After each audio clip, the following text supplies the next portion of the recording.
আজকে যাচ্ছি আমার ছেলেকে নিয়ে হসপিটালে, শিশু হসপিটালে যাচ্ছি, ফুলবাগান সেটা।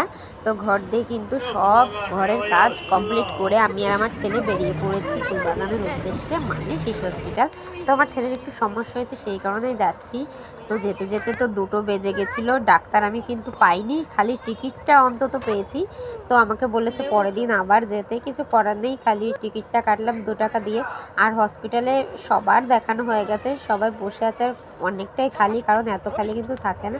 কিছু করার নেই, চলে যাই, পরের দিন আসবো। তো ছেলেকে নিয়ে চলে যাচ্ছি, আর আমরা দুজন তো মন খারাপ করে চলে যাচ্ছি, কিছু করার নেই। আসলে কি হয়েছিল, আমার ছেলে না কানে নোংরা হয়েছে, তো সেই কারণেই আমি এসছি। ও কানে না হাত দিতেই দেয় না, বলে ব্যথা করে। তো মেন কথা, কানের ডাক্তার দেখাতে এসছি। আর কানের ডাক্তার না আমি আসার আগেই বেরিয়ে গেছে, সেই কারণে আজকে দেখাতে পারলাম না। আর বাড়ির দিকে চলে যাচ্ছি, আর যেতে যেতে ছেলে তো ঘুমিয়ে গেছে, ওর কষ্ট হয়ে গেছে। আর বাসে যা দোল দেয়, তাতে যে কেউ ঘুমিয়ে যাবে।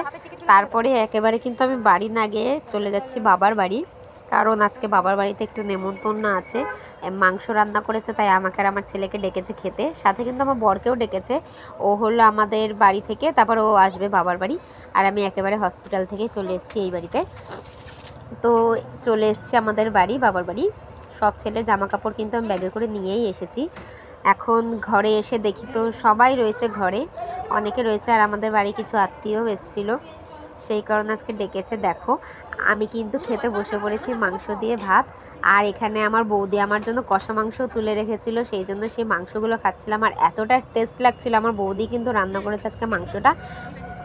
যাই হোক, মাংস খাচ্ছি, তোমাদের সাথে ভিডিওটা আজকে এতটাই শেয়ার করলাম। তো পরের দিন আর কি কি করি সেগুলোও তোমাদের সাথে শেয়ার করব। ভিডিওটা ভালো লাগলে একটা লাইক করে দিও, সাবস্ক্রাইব করে দিও, শেয়ার করে দিও। টাটা।